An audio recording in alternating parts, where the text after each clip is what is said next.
Hay un fútbol disidente que late en los potreros, mientras hacen oídos sordos los dueños de la pelota. Crece, arde y rebota en la indignación de los gordos de la FIFA, todos usureros. Tiene olor a revolución y se mofa de la heteronorma que indujo el suicidio de Fayanu. A todo lo que toca lo transforma, da batalla, pelea y en las murallas del prejuicio golea a los perpetradores del maleficio. Como amantes de este deporte, donde la dinámica de lo impensado desafía a los prodes, hoy hacemos este podcast deseando que el fútbol sea de todes. Auspician este programa Cámara de Diputados de la provincia de Santa Fe, Finca Forconesi y Sublime, su línea de vinos y espumantes, Sindicato Luz y Fuerza de Rosario, un gremio solidario, Complejo Loyal Fútbol 5, jugamos limpio.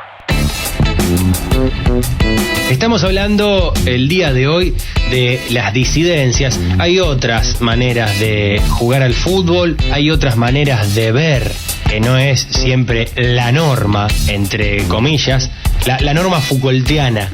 Qué preciso.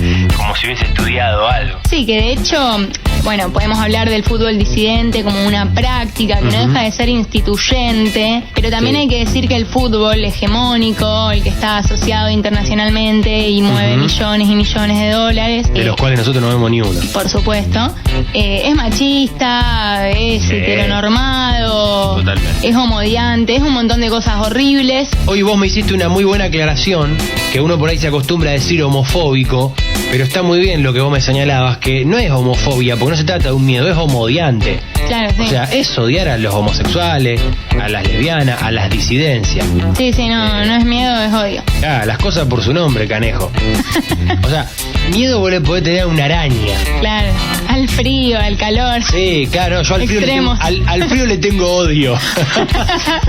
Frío odio, tiene Elian. No, bueno, pero hay un fútbol hegemónico que tiene una estructura sumamente patriarcal y que no vamos a correr el foco de ahí por traer algunas experiencias disidentes y por eso quería traer una respuesta de Pasarela. Ajá, bueno. Que vale destacar, fue en 1995, o sea, como para que se entienda contextualmente. Sí, hay que... Todavía era una enfermedad la homosexualidad para la Organización Mundial de la Salud, o sea, no lo dijo ayer. Sí, está muy bien la aclaración para no cometer un anacronismo, pero sin embargo es un fenómeno que ha ocurrido siempre y no deja de ocurrir hoy. Claro, es un clima de época por un lado, pero tiene ciertas repercusiones en el presente. Totalmente, a ver. El gráfico a Pasarela le había hecho una serie de preguntas, creo que 100 preguntas. Claro, el 100%, claro. La sección del gráfico. Esa sección. Una de las preguntas era si tendría un jugador homosexual en el equipo. Sí. Pasarela respondió no. La respuesta que publicó el gráfico fue no, así, sintética. Y a partir de ahí ya había, digamos, un clima también instituyente que venía diciendo, como que cómo no va a tener un jugador puto y qué sé yo. Y hubo cierta repercusión de indignación con respecto a ese comentario. De hecho, el Diego lo cruzó como diciendo es un neandertal, tampoco quiere jugadores con el pelo largo, de la edad de piedra y qué sé yo. Sí, de la edad de piedra y retrógrado. Retrógrado. Pues sí, Pasarela tenía esas cosas de el pelo largo, digamos, bastante chapado a la antigua. No pelo largo, no arito, muy colimba. Claro, sí, eso, muy colimba, tal cual. Pero bueno, a partir de esa respuesta se habilitan nuevas preguntas y se hace como una especie de paneo a diferentes directores técnicos del fútbol argentino para preguntarles si tendrían o no a un jugador homosexual en el equipo. A ver. ¿Querés que juguemos? Sí. Te digo una respuesta y vos me decís quién la dijo, te digo un DT y me decís qué respondió. Decime la respuesta y yo trato de adivinar el DT. ¿Qué tipo de años 90 dijimos? Así como para sí, intentar. 95. A ver, dale. Pensá, bueno, te voy a decir, no me interesa contestar sobre este tema. ¿Quién lo dijo? Ya arrancó Ortiva. No me interesa contestar sobre este tema en los 90. 95, un técnico conocido, no te voy a ir al fondo del fútbol noventoso. Aparte, no se la quiso. Me suena a tipo Basile. No fue Basile, mira. fue Carlos Bianchi.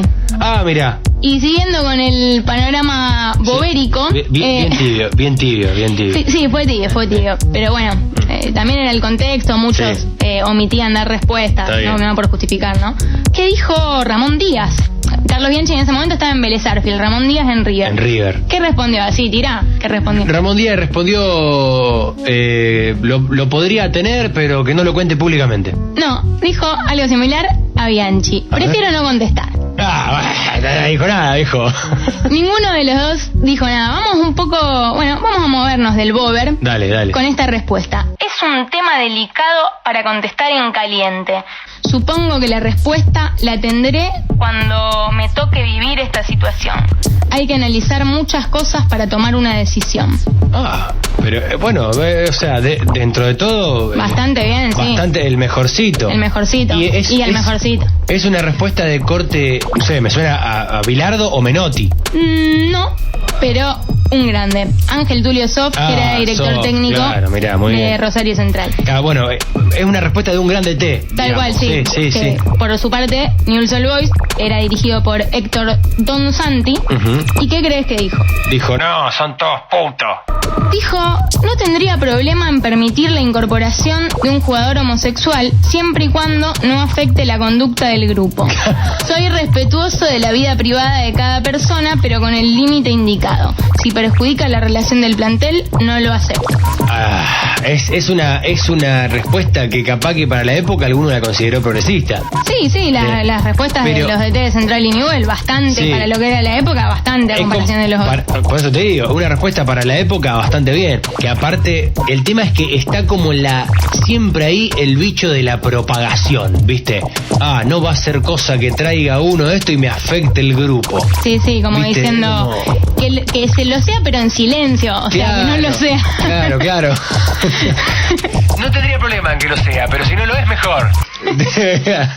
Siempre había querido jugar al fútbol y en la adolescencia me llegó por fin la competencia. Empecé a practicar futsal en el Politécnico, mi escuela. Con la alegría del juego surgieron otras sensaciones fuertes que no podía reprimir. Un día, una compañera le preguntó al entrenador qué pensaba. Si las tortas iban a jugar al fútbol porque en ese ambiente estaba todo bien, o si iban a jugar al fútbol y ahí se daban cuenta de que les gustaban las minas. El DT respondió que el fútbol era un deporte de contacto y que en ese roce afloraban muchas cosas, que generaba un lugar propicio, como una especie de imán para que salieran a flote ciertas atracciones. El equipo fue renovando jugadoras y en un momento me ficharon en primera, donde todas eran más grandes que yo, y ya conscientes, por lo menos de su orientación sexual, la ejercían y la enunciaban en los entrenamientos sin tapujos. Me veía venir en breve la pregunta inevitable, manifestada en forma de metáfora futbolera. Cande, ¿y vos para qué lado pateás?, me dijo una compañera en el boliche. Yo en ese entonces no sabía cómo acercarme a las pibas que me gustaban. Bueno, en ese entonces. En la cancha la pelota me quemaba los pies, intentaba ir para adelante, dársela redonda a una compañera, tiraba muchos globos, pero a veces la jugada pedía otra cosa. A la metáfora se le responde con metáfora, así que, a riesgo de quedar como que no había entendido, respondí algo así como depende de dónde venga o un tiempo para cada lado. En esa pregunta no había solo curiosidad. Sentí su intento de hacerme pertenecer, de ser una más, la expectativa de la semejanza homogenizadora. Ningún grupo está exento de jerarquías y en el fútbol femenino también hay mandatos, aunque no cumplirlos no sea una catapulta a la humillación generalizada. Me incomodó aquella pregunta, así como me chocaron otras en momentos de poca claridad o de no ligar nada. Pero al menos las lesbianas y las bisexuales me preguntaban, mientras las héteros daban por hecho. Esa noche me sentí puesta a prueba y creí que mi respuesta no había estado a la altura de mi sentir ni de mi retórica. También sabía que volvería a escuchar esa pregunta, que me la harían hasta que respondiera algo que complaciera. Crecí, resonó el interrogante insistente y devolví una pared con mi respuesta premeditada. La pregunta sonó como un eco y atiné a contestar.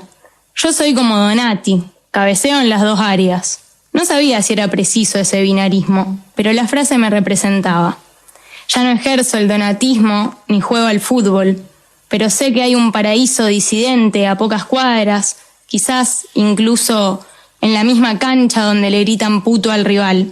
Existen fútboles que son, para los desobedientes, un lugar donde no cumplir las normas y enorgullecerse, de hacérsele ir a buscar adentro a la heterosexualidad obligatoria. Oki Ustari, con 20 años, fue el arquero más juvenil que vistió la casaca argentina en un mundial. Una de las cosas que hablaba off the record, digamos, con Agustina Sosoula, que yo jodía antes charlando, que me decía, está muy bueno las luchas, los avances, un montón de cosas, pero el fútbol no salió del closet. Claro. O sea, se sigue careteando un montón. Y hay, no sé si decirle tabúes o qué, hay un montón de cosas que son al pedo. Sí, sobre todo el fútbol masculino, ¿no? Claro. Yo creo que en el fútbol masculino hay casi, no te digo que una norma, pero una media donde la disidencia sexual o en algunos casos la diversidad es la media, o sea, es la media y se espera de Totalmente. Vos eso. Uh-huh. Y también hay machismo, y yo jugando al futsal he escuchado cosas como marca fuerte, hacete hombre, cosas así. Sí, machismo en el fútbol femenino. Claro, porque el patriarcado es una cosa transversal, no es que no existan, pero digamos, si vos decís que sos heterosexual en el fútbol femenino o X orientación sexual, nadie te va a cagar a palos, no va a tener una hinchada que te esté puteando. Y de hecho, las jugadoras a nivel profesional no suelen ser noticia por su orientación sexual. Un poco que se da por hecho o que no importa. Totalmente. Y es más, tienden a ser noticia cuando son madres, por ejemplo. Sí, totalmente. A diferencia de los varones. Sí, es que es cierto eso, porque también hay como una lógica medio patriarcal de que eso también es una forma de discriminación, de la machona, ¿me entendés? De que la que juega al fútbol está normalizado que sea torta. Uh-huh. Qué raro que sea heterosexual y tuvo un hijo. Uh-huh. Como que están esas como cuestiones. No se espera eso de ella porque ya la dio por perdida el patriarcado. Claro, exactamente. Ya viste, si juega la pelota es porque tiene características masculinizantes, ¿viste? De hecho, claro, nosotros habíamos hablado o hicimos un hilo de Twitter o no sé, en algún momento, uh-huh. sobre Pernille Harder, que es una goleadora que compró el Chelsea, que iba a compartir equipo con su pareja, uh-huh. con su pareja que es defensora central, que en este momento no me acuerdo el nombre, pero como que no fue noticia. Tensión, escándalo, van a coger en la concentración. Sí, fue algo normalizado. Sí, todo bien. Está bien que la industria por ahí no está tan con el foco puesto ahí, pero no, ni hablar. Bueno, pasa y no es un escándalo. Uh-huh. Por lo que sea, no es un escándalo como si es en los pocos casos de varones donde trasciende que tienen una identidad sexual que no se alinea con la heterosexualidad. Sí, totalmente. Ha salido, por ejemplo, el caso el año pasado, creo, o el 2019, me parece que fue el 2020, de Nicolás Fernández. Nicolás Fernández, el arquero, de La Pampa. Arquero de un equipo de La Pampa, creo que de Belgrano de La Pampa. Sí, General Belgrano. Me parece que es General Belgrano el equipo. Belgrano seguro, no sé si General Belgrano o Atlético Belgrano de La Pampa, que juega torneos regionales, juega en el ascenso. Nicolás Fernández, que mediante una joda en el vestuario pudo blanquear su orientación y dijo, sí, yo salgo con varones, ¿cuál es tu problema? Así como enfrentando, él lo cuenta en una entrevista que está muy buena, y como que los compañeros dijeron, ¿qué me importa? ¿Qué? Claro. O sea, como que, ¿y qué? También hay que aclarar que se trata de un arquero que es un tipo que tiene un montón de personalidad y que está consolidado en el equipo y en el plantel. Uh-huh. Sí. Hay que ver si recibe el mismo trato un pibe que recién arranca. En la reserva. Claro. O uno que no es crack, ponele, pues claro. Es eso. O sea, este es un pibe que tiene ganado el puesto, que está sentado en la primera del equipo, pero los compañeros, digamos, como que lo que él cuenta en la entrevista, mis compañeros, lo único, o sea, ya lo sabían, lo único que le hizo falta es que yo se los confirme, pero tampoco les importaba. Y lo que él dice es que no cambió nada en el vestuario. Bueno, muchos dicen que lo más sano del fútbol son los futbolistas, qué sé yo. Uh-huh. No sé si están así, no es por ponerme moralista, ojo. Hay de todo, pero si pensamos en determinadas sanciones de diría FIFA, mi abuela, hay de todo en la viña del Señor. En determinadas sanciones o resistencias a manifestaciones de las disidencias sexuales en el ámbito del fútbol, por ahí hay gente sorprendida como, pero ¿qué les molesta? Y la realidad es que no se puede aislar de lo que pasa en las tribunas, porque no nos rasguemos las vestiduras de cómo puede ser la UEFA retrógrada o la FIFA o lo que sea. Y bueno, hay cánticos homodiantes, misóginos y de toda esa índole en las hinchadas de fútbol argentino, por ejemplo. Y bueno, las instituciones también son un poco un reflejo de eso, y eso reflejo de las instituciones al mismo tiempo. El fútbol fue toda mi vida un espacio que a mí me abrazó en todos los sentidos. Estoy muy atravesada por este deporte, no solo en la práctica, sino en lo que yo proyecto en él, en mis vínculos, en mi forma de vivir la vida. Es un espacio de contención, de lucha. Todos los días apuesto por una transformación de lo que estamos acostumbrados a ver en la televisión. O la historia del deporte tiene una deuda grandísima con las disidencias. Siempre el acceso a la práctica costó muchísimo más, porque nunca se cuestionó, ¿no? Y hay muchas personas que sienten el fútbol como parte de su identidad. Y bueno, yo soy una, y hoy en día se apuesta por un deporte que sea inclusivo, que sea pensado para todos.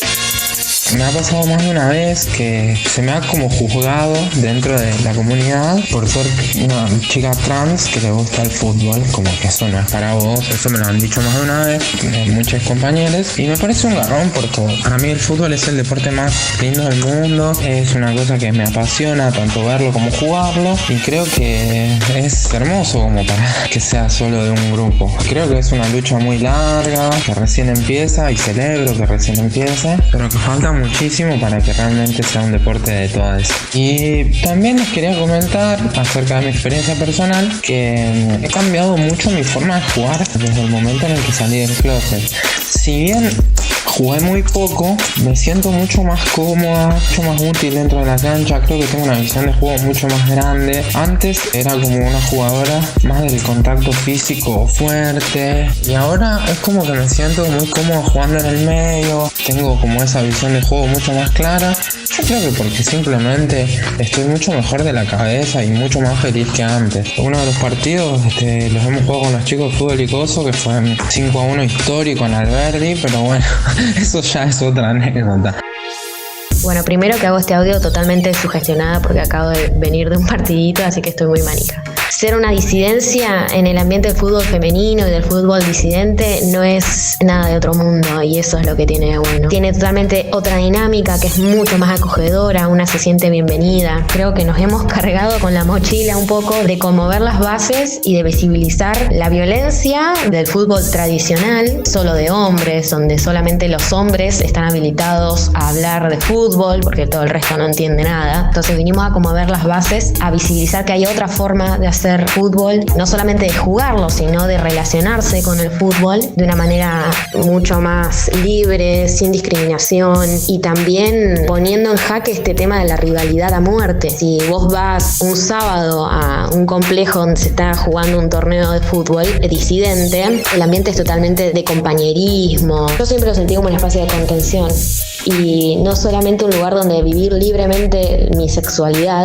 cosa que no sea en el fútbol masculino, sino también mi identidad política. Para muchas de nosotros el fútbol es un espacio de lucha. Tiene la particularidad de ser todo el tiempo cuestionado, ser blanco de mucha violencia en el sentido de compararlo todo el tiempo con el desempeño de los masculinos. Estamos todo el tiempo luchando con ese techo de cristal, con esas varas con las que nos quieren medir, cuando en realidad nosotros estamos haciendo nuestra propia historia. El desafío para nosotros es dejar esas varas de lado, dejar de compararnos. La historia del deporte masculino es una y nosotros estamos haciendo la nuestra. El rol del fútbol disidente o de las disidencias es mostrar que hay otra forma de habitar el mundo del fútbol y que puede ser libre de violencia.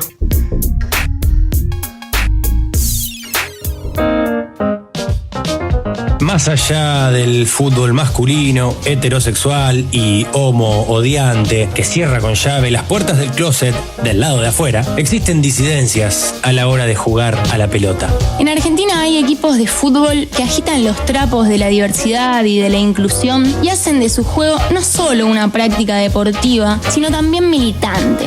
Un Una de esas formaciones se llama Los Dogos. Los Dogos nacieron en 1997 con la idea de generar un espacio para que puedan jugar aquellas personas disidentes que no se sentían cómodas en su club de pertenencia, muchos de ellos teniendo que dejar el fútbol en inferiores. En el equipo no solo hay jugadores homosexuales, también hay heterosexuales, porque la idea es que nadie se quede afuera. Eso sí, vale aclarar que es un combinado únicamente masculino, pero su importancia reside en el hecho de ofrecer un lugar donde continuar la práctica deportiva a gente que de lo contrario la hubiera abandonado. Y a la par de esto, llevar adelante una lucha por la visibilización LGBTIQ+ y el orgullo. En 2007 nació otra movida llamada Selección Argentina de Fútbol Gay. Aunque su nombre oficial indique lo contrario, son un equipo amateur que, para no perder la costumbre, se autoapodaron Los Toros. Está bien, seguimos en el rango animal. Sí. Según ellos mismos, contra los Dogos juegan el River Boca Gay. En 2 ocasiones casi se cruzan en la final del Mundial. Pese a ser las 2 más importantes organizaciones de fútbol masculino diverso en Argentina, ambos equipos siguen siendo totalmente amateurs. La AFA, qué raro, hasta ahora no los reconoce como equipos oficiales. Anote. Y por lo tanto, el dinero para el hospedaje, la ropa, la logística, viene completamente, adivine de dónde. ¿De dónde? Del bolsillo de cada uno de los jugadores. O sea, tienen que ir a jugar y tienen que sacar la plata, ponerla. Y a propósito, en 2014 los Toros tuvieron una reunión con Julio Grondona en la que él les regaló ropa, equipamiento y les aseguró: ustedes son parte de la AFA. Pero mucho ruido y pocas nueces, porque la incorporación de los equipos no prosperó, ya que el mandamás falleció al día siguiente. ¿No habrán mufado los Toros?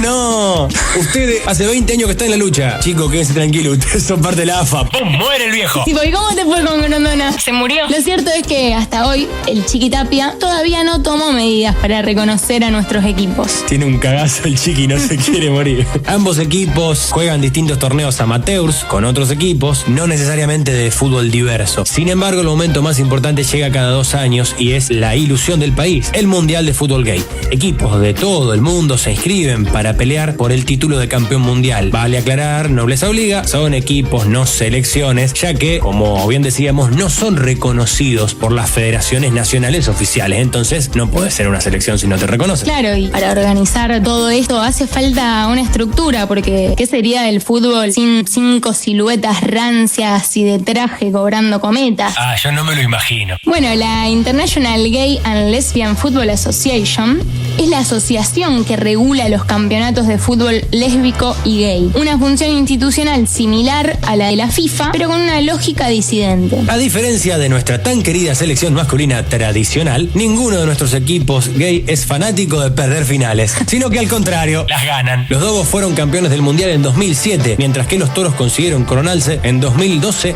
y 2017, o sea que en 10 años metimos 3 títulos. Entra, ¿cuánto? En 16 años, 5 finales perdidas. Bueno. Del hegemónico, pero bueno, no comparemos. No hace falta estar. No lo compares, disfrutalos. No, claro, ya de por sí tienen su propia búsqueda y es muy digna y hermosa. De todos modos, aunque son equipos que juegan lindo y salen campeones, no olvidemos que su principal tarea es la de visibilizar e incluir. Eso marca el paradigma de su fútbol. En fin, sin abandonar la lucha y yendo a buscar el resultado contra los dinosaurios retrógrados, los Dogos y los Toros pelean por lograr de una buena vez un fútbol para todos.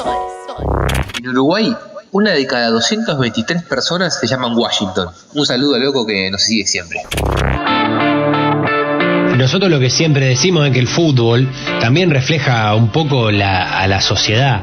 La sociedad va guardando ciertos bastiones de resistencia machista, patriarcal o odiantes en algunos lugares, y en el fútbol por ahí a lo mejor intenta ser uno de ellos, pero no es que el fútbol es el fútbol por culpa del fútbol, claro. Sino que es un reflejo de ciertos intereses y ciertas ideologías que están en otras partes de la vida social también. Sí, y el patriarcado es transversal y repercute en el fútbol como repercute en la política, en la prensa, en un montón de lugares. El tema es que todo fútbol es político. Tal cual, digamos. Tal cual. Y también otro fútbol al hegemónico, al normativo es posible. Y de hecho, sí. Quería traer algo que vi que pueden buscar en YouTube. A ver. Un gol de Germán Cano en el sí, Vasco muy da bueno, Gama. sí. Que lo compartió nuestro compañero Nacho Fierro, de hecho. ¿Qué haríamos sin Nacho Fierro? Sí. Germán Cano, que es un jugador que pasó por Lanús, ahora juega en el Vasco da Gama. Sí. Hizo un gol. A todo esto, el Vasco da Gama tenía una camiseta para la ocasión también, con los colores del orgullo LGBTIQ+. Y había puesto los banderines del córner. Había puesto los banderines del córner con los colores de la bandera. Sí. Cano hace el gol. Sí. Corre al banderín del córner, agarra el banderín del córner y lo empieza a flamear. No, a mí me emocionó. Está el video bueno, me emocionó. como que agita el trapo el loco. Claro, Sí. La verdad, hace falta eso y no sé cuál es su identidad sexual ni me importa, pero bueno, a veces me debato en, viste, como es choto, por ejemplo, que la identidad sexual de una persona sea noticia, ¿no? Porque como, claro, ¿por totalmente. qué eso tiene que ser noticia? O la orientación, a veces en específico. Sí.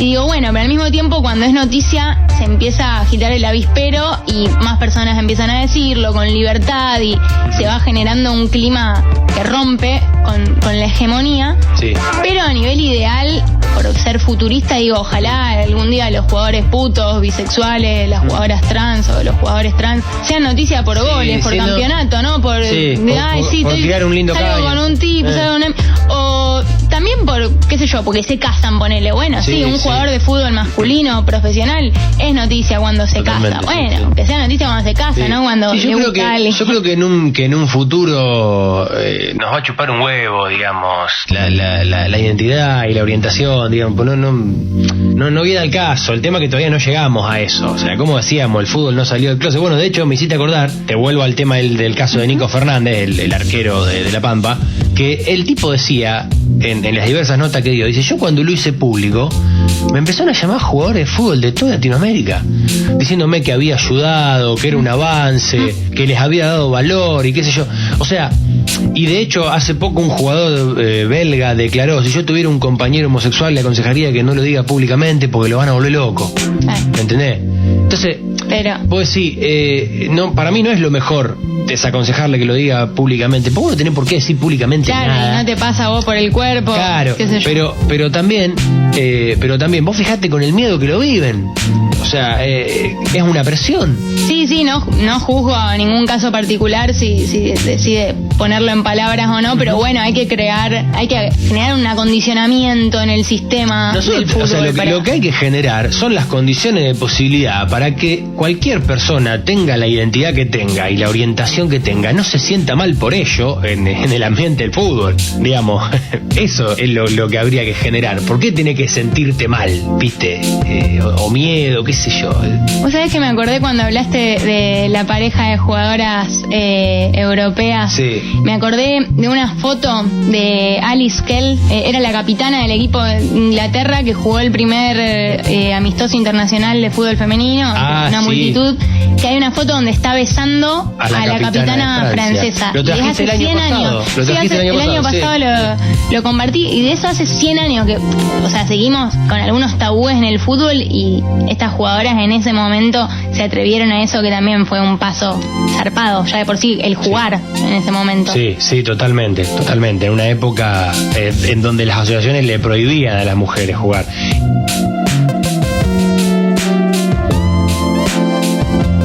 Alemania y Hungría se enfrentaban por la última fecha del Grupo F de la Eurocopa 2020. El alcalde de Múnich había presentado una propuesta para iluminar el Allianz Arena, donde se iba a jugar el partido, con la bandera arcoíris del colectivo LGBTTIQ+. Sin embargo, la UEFA rechazó la propuesta.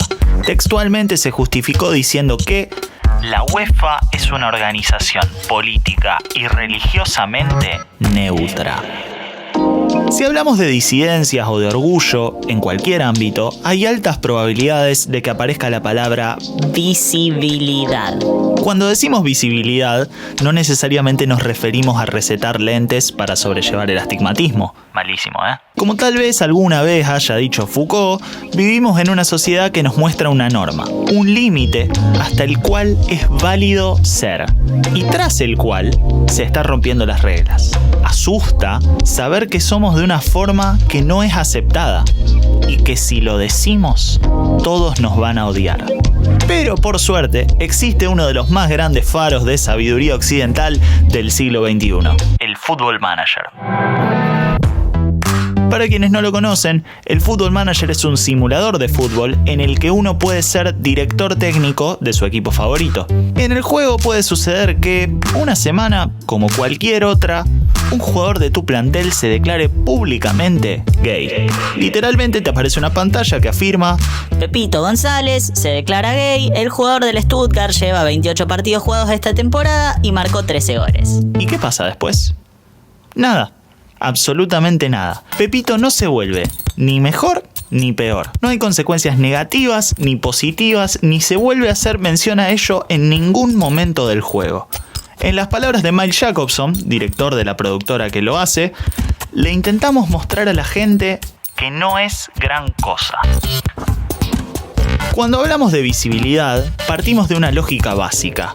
Lo que existe es lo que se ve. Nadie puede convencernos de que existe algo que no vemos, ni nadie puede convencernos de que algo que vemos todos los días en realidad no existe. La norma de cómo deben ser las cosas se reproduce en tanto vemos como realmente son.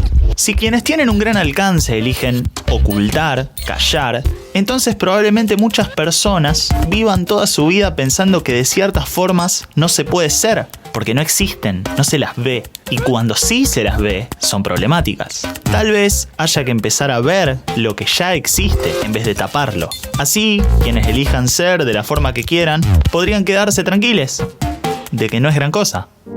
Estábamos hablando antes del tema de los 90. Está la historia de Justin Fayanu, que lo trajiste vos en la introducción. Justin Fayanu, para acercar un poco la data al pueblo, es un exfutbolista, ya está fallecido, descendiente de nigerianos, pero de nacionalidad inglesa. Hay que marcar que es descendiente de nigeriano porque era negro, Justin, y fue el primer jugador negro en valer 1 millón de libras cuando lo compra el Nottingham Forest. Delantero, hacía goles y también es el primer jugador en los años 90 en declarar abierto, un jugador más o menos relativamente conocido, primer jugador profesional del ámbito del primer plano internacional, en declarar públicamente que era homosexual. Lo hizo en una entrevista con The Sun y el tipo declaró eso. Claro, encima pobre Justin cometió 2 pecados en esa época: ser negro y ser puto. Y le costó la carrera y posteriormente la vida. El hermano, que también era futbolista, salió a declarar, lo mató en una nota, dijo que era un paria, que en la familia no lo querían ver más. Ay. Al tipo, un tipo que estaba en primera, estaba jugando bien, lo borran del primer plano del fútbol, itinera entre Oceanía, Estados Unidos, el ascenso inglés, no se consolida en ningún lado y lo terminan acusando de abuso sexual y el tipo se termina ahorcando porque él dijo, en la nota de suicidio dice: a mí ya me condenaron. Digamos, y es un desenlace terrible que sufrió un tipo por estar en un ambiente tan homodiante y declarar ser homosexual. Entonces, con esas cosas tampoco nos podemos hacer los boludos, las boludas, les boludes. Hay que seguir el camino. Sí, tal cual, y esa extrañeza con respecto a una parte de la sociedad civil y futbolera hacia los putos en el fútbol, por ejemplo, tiene que ver con que el fútbol se cree como un deporte de varones y de varones heterosexuales. Sí. Entonces, obvio, te rompe la norma eso y bueno, es una cuestión estructural. Y ya los cánticos de que el otro es puto porque corrió, porque le robaste una bandera, porque no canta, porque no viaja, o sea, ya en eso se sostiene un poco esa idiosincrasia. 3 datitos, perlitas así alentadores para irnos de este fragmento. En el fútbol argentino femenino semiprofesional tenemos la primera jugadora trans jugando, Mara Gómez. Tremenda nota le hizo Julio Leiva en La Caja Negra, hay que verla. Mira vos, le estamos tirando el chivo a otro contenido. Pero justo me sacaste el bocado de la boca porque pensaba, Sí. Día del Orgullo, Sí. Que surge la comunidad trans y bueno, es la primera trans jugadora de Villa San Carlos. Sí, exactamente. En Israel, Sapir Berman es la primera referí trans en dirigir en una primera división de fútbol masculino en la Premier League de Muy Israel. bien. Y eso también es un dato. Acá hay una buena política porque es buena referí y la mantienen a pesar de que transicionó. ¿Me entendés? O sea, está bueno porque está juzgado su trabajo y no su identidad. Eso está muy bueno. Y el tercer dato que te voy a contar, que te va a alegrar, es que Guayjeque United ganó y es puntero, al menos hasta que juegue el segundo. Dale, Guayje. Pero vamos que vamos.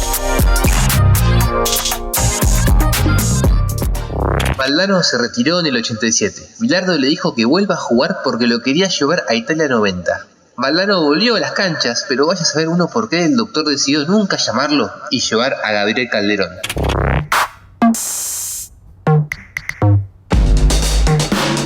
Una última cosita que hoy estuve pensando antes de venir para la radio. Sí. Las disidencias sexuales hacen todo lo posible para rebalsar un poco las instituciones de fútbol.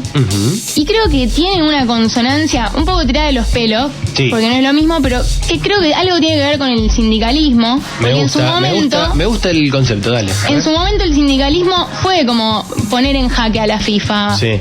Maradona y Cantona. Y Cantona, sí. Digamos, como, y tuvo represalias ese movimiento, fundar el sindicato de futbolistas. Entonces, por más que no sea lo mismo el sindicalismo y la disidencia sexual, hay movimientos de futbolistas organizados que ponen en jaque Sí. la estructura de poder de la FIFA. Y que rompen un poco con esa imagen que quiere bajar la FIFA de que el futbolista no está comprometido con nada, no está involucrado con nada. Tal cual. El futbolista lumpen, ¿no? Que está completamente alienado en lo que hace. Anda en un 0 km Y claro, a los 22 años ya tiene 3 hijos, una esposa, viste, de esa para presentar ante el mundo, y nunca se compromete con nada, no se la juega por nada. Pero por suerte hay gente que rompe un poco. Le mandamos un saludo a Juan Cruz Comar, el jugador de Comar. Talleres, que escuchó y elogió nuestro podcast, y es uno de los jugadores, por ejemplo, que demuestra su ideología política y lo que piensa sin miedo a las represalias. Sí, tal cual. Saluda a Comar y Central te espera. Bueno. Hoy partido a las 3 es una película de Clarisa Navas. Filmada en Corrientes, tiene marcada a fuego la impronta regional de la directora. El film late a imagen y a semejanza del fútbol femenino barrial y federal. Cada elemento de la historia es verosímil. El abordaje, impecable. Un torneo llevado a cabo en el marco de una candidatura política se vuelve escenario de una alquimia entre pasión por el fútbol, mística barrial, disidencias sexuales, romances pasajeros, disputas y emociones varias. Todo durante las peripecias de una organización más oportunista que futbolera. La ópera prima de Clarisa Navas ganó el premio a mejor elenco en la competencia internacional del último Buenos Aires Festival Internacional de Cine Independiente. Joyita de esta directora joven, prometedora y cumplidora que se da el lujo de aparecer en cuadro interpretando a una jugadora. Tremendo, negro.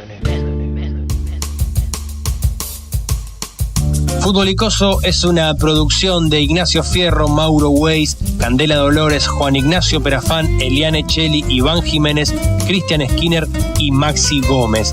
Se graba en vivo en Radio UNR de Rosario los lunes a las 23. Podés encontrar todos los episodios y más contenidos en Spotify y YouTube, y seguirnos en Twitter, Instagram y Facebook, siempre como Fútbol Icoso.